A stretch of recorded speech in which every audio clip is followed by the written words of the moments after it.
Ghostwriting and battle rap is the same thing as steroids in baseball.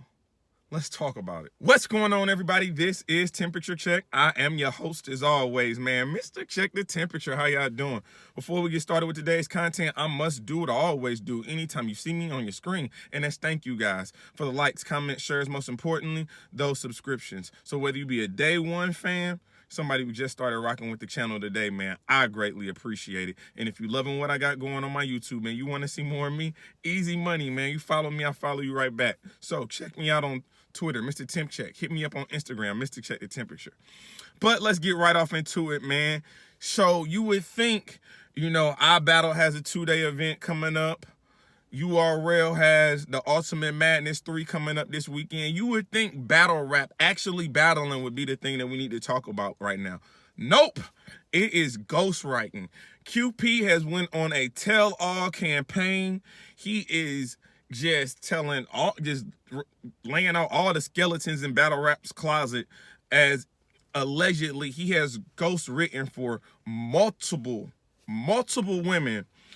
Some of the top names in battle rap, he is alleging to have ghostwritten for. He's saying that he wrote 16 haymakers for KCJ. He's saying that he's written for Yoshi. And the crazy part about this whole Yoshi and QP thing is Yoshi has been on record saying that she's worked with QP. QP has looked at her bars, that QP has helped her. But when we're talking about entire rounds being written, my first question is, why do you want to ghostwrite? Why do you feel the need to ghostwrite? What does that do for you? So for me, people that ghostwrite, they are obviously talented with their pens. They are intricate pens. They're intricate lyricists. However, they're missing the one thing that kind of is the glue of battle rap, and that's believability. So you get someone like QP, who lyrically and pen-wise is one of the best to ever do it. He's right up there with the Luxes. He's right up there with the DNAs and the JCs and the Mooks and whoever you feel, Danny Myers, whoever you feel is a top pen. He deserves to be in that conversation. However, his lack of believability is what hinders him, and his delivery. Yes, he can write the bars, but actually verbalizing them, delivering them bars to where we believe it, to where the battle rappers actually believe it, that's where he falls short at. So what he has decided is to have other people use his words, his verbiage, his cadences, his schemes, and started ghostwriting. Now, my problem with ghostwriting, one, why do y'all praise the ghostwriters so much? Because they have an ability to pen for other people? That's impressive to you? That's what is impressive to you. Because again, when you talk about QP and the people that he's alleging that to have written for, Yoshi, some of the stuff that Yoshi was saying, QP, you was writing them bars? QP, that was you? You was humming and making the kids, that made the kids come out, that was your line? Bruh. Interesting. Writing for, again, a KCJ, allegedly writing for Vixen, saying that you've worked with 40 bars. You said you haven't wrote for 40 bars, but you've worked with 40 bars. And the problem that I have is that this puts a huge black eye on women's battle rap. A huge black eye on women's battle rap. And instead of battle rappers trying to, come out and discourage this type of behavior, and instead of the battle rap community discouraging this type of behavior, y'all seem to be accepting of it. That's where it gets confusing for me. Why are we accepting this? So in the earlier statement, I said ghostwriting is to battle rap as steroids is to baseball. Now, I need y'all to, some of y'all are a little younger, so I need y'all to do y'all history on this. I think it was 1999, 1998, late 1990s. There was a home run race that took over international attention. Baseball was a dead sport. It was a dead sport. People were saying that no one wanted to see baseball. It was boring. The games were too long. It wasn't exciting until the home run derby happened. Until you had Ken Griffey Jr., who was early in that home run derby. Man, he quickly fell behind. But the two main people were Mark McGwire at that point in time from the St. Louis Cardinals and Sammy Sosa from the Chicago Cubs. This was a international campaign. Do y'all not remember McDonald's picking this up? McDonald's had a marketing campaign for Mark McGwire once he broke the home run record. Barry Bonds is another one. Yes, we know Barry Bonds has never been found guilty of using steroids, but okay, exactly. Okay, I'm just making sure that y'all with me. So, ghostwriting is frowned upon. I do not respect ghostwriting. I do not respect people that need ghostwriters. But if we're talking about steroids and ghostwriting, aren't those two things kind of similar? They enhance the sport, but when found out that you have been using steroids, when found out that you have been using a ghostwriter, oh no, validity is out the door, credibility is out the door, your resume is shot to hell. Let's make no mistake about it. It should be shot to hell. But again, it seems that this culture no longer cares who writes the bars, whether it's the battle rapper, whether it's the league owner, you got ghostwriters writing for the same battle. Like they're writing for both battle rappers. And y'all are okay with this? One of the reasons I got into battle rap was because I was in awe of the creativity. I was completely enamored in how intelligent these men and these women were when it came to battle rap, how they could put words together, how they could stretch a word out and make it make sense, make these certain analogies that would mean 2, 3, 4, 5, 6 different things at the same time. That's what I fell in love with. And now you have someone who is as popular as a Yoshi G, you know what I'm saying, being involved in this ghostwriting. You have Vixen, Woman Champion of the Year, allegedly involved in this ghostwriting. KCJ, runner-up for Champion of the Year for the women's side, being involved in ghostwriting. And let's make no mistake about this.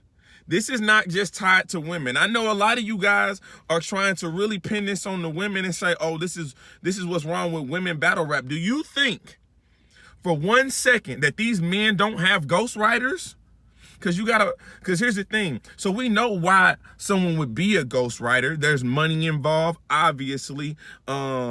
Maybe you can't present your bars the best. Yes, your pen is good, but your delivery, your performance, your believability, you lack in those key critical areas. But on the other side of things, if you need a ghostwriter, that means your performance is probably there, but the lyricism, the manipulation of the wordplay, the presentation of the words of the bars that you spitting just isn't there. Your bars just don't hit like you want them to.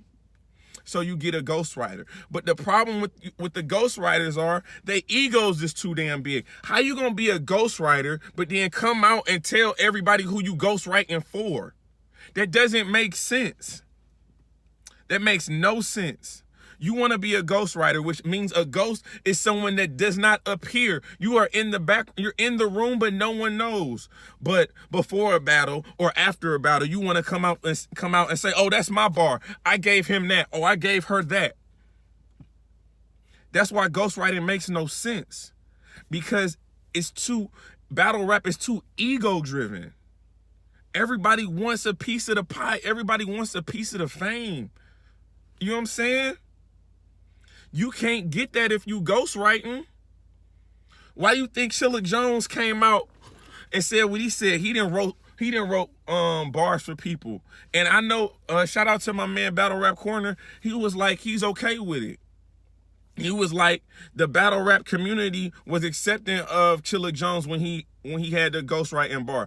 It was the bar we liked. It was not the action. The bar was crazy. The action, no. Throw a red flag on that. Throw a yellow flag if you're a football player. Like, what are we doing here? What is the barometer of battle rap? How do we gauge battle rap if we are allowing ghostwriters, people to be ghost written for? Like, where is the integrity of the sport? And, it's not just ghostwriting you got to worry about. It's these clicks. Shout out to everybody who, you know what I'm saying, you formed a group, you're in a group. That's kudos, that's great. But do you think in these cliques, in these groups, that they're not writing together, that they're not sparring and maybe getting a couple bars from this person, getting a couple bars from that person? You think that's not happening? Really? So let's not just pin this on the women. It's happening in men battle rap as well. It's happening in male battle rap as well. With these battle rap groups, they're writing together. They're having battle rap conventions. Everyone's coming together. They're sitting around the campfire and they writing these bars. This makes things so much more difficult. I don't know how battle rap can honestly keep the purity of what battle rap's supposed to be, how it's supposed to grow even further if there is no integrity in the sport. It's already an opinionated sport, but then when you're telling me that my opinion is skewed because I don't know who's writing for who, how can I judge a battle? And shout out to Chris Unbiased. I like what he said in his blog when he talked about it. He said, who you gotta respect even more so now is the Hitman Hollers, is the A-Verbs, is the people that have really not been a part of a battle rap group and stood on their own for years. So you may not like every performance, but there might be a reason why. It's a lot harder to write your rounds when you writing by yourself. But if I got 5, 6, 7, 8 people with me, I can put a crazy 3 rounds together, right? Just saying, just checking temperatures, just making sure that we on the same page with this. So I don't know where this goes. I don't know how these women or everyone at QP is coming out on, I don't know where they go from here, because this narrative, especially for Yoshi, for someone who has talked about this in interviews, talked about her dealings with QP, and I don't know where that goes from here. She's in the Ultimate Madness tournament against drugs. Clearly, that's gonna be an angle. Do I think she can get past drugs in a round 1?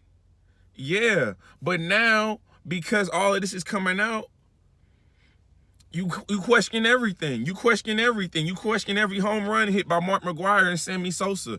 You go back and you look. How does a person jump from 40 home runs the one year to 62 to 70 home runs the next year? How do you make a jump like that? How do you go from, you know what I'm saying, certain battles, you have one style, and then the next battle, your trajectory, everything is different. Your format is different. Your ability is different. It's like a different person is writing your rounds. That's what you got to combat now. I don't know where we go from here. I have no idea. Y'all let me know. Is this even an issue? Am I tripping? Do y'all care, I guess? Do y'all care that your favorite battle rapper may not be writing his own bars? Do you care about your favorite battle rapper writing somebody else's bars? We got to clean this up. We got to clean this up, or I don't know how the culture continues to grow and how we continue to get new investors and reach different plateaus if we already know the integrity of the culture is already tainted to a level that nobody can believe anything that anyone is saying. But this is Temperature Check. I am your host as always, man. Mr. Check the Temperature. Like, comment, subscribe to the channel. And like always, we just getting started.